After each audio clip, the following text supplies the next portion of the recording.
Vibrant statewide high school hockey.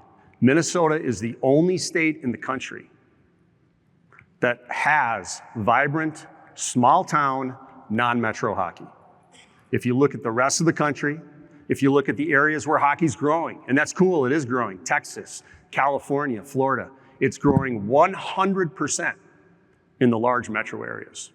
There are no Grand Rapids, there are no La Crescents anywhere else but Minnesota. So vibrant high school hockey. And then the most underappreciated piece, and I'm going to talk a little bit more about this, another sidebar in a few minutes, that is our statewide culture of community-owned ice arenas, community-invested in ice arenas. They might be owned differently. It might be a county, it might be a city, it might be a school district, it could be a foundation. It's not how it's owned, it's why it's owned. It's owned to serve the community. It's not a business, okay? It's not a business. So that's what I mean when I'm saying community hockey. So let's measure it.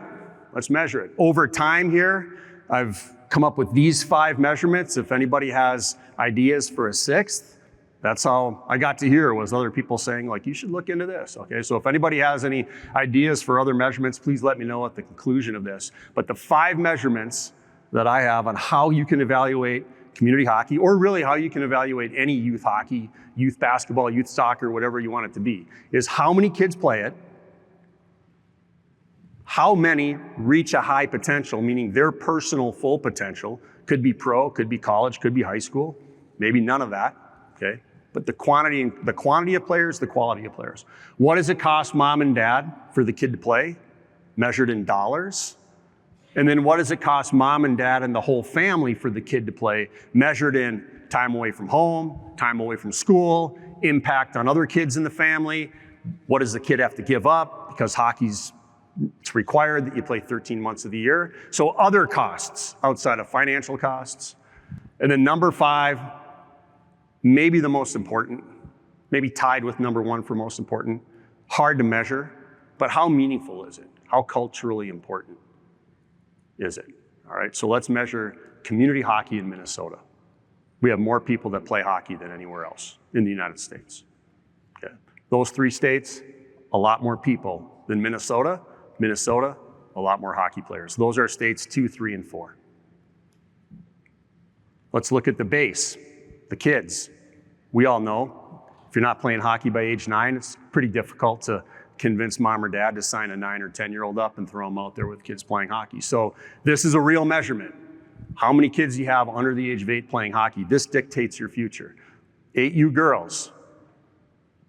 Look at the growth, compare us to the other states, compare our growth to the other states. I'm not going to read it for you. You can look at it. Look at those 3 things. We're growing, and compared to this to 2, 3, and 4. 8U boys. Of the traditional states, the traditional hockey playing states, we're the only one that's continuing to grow.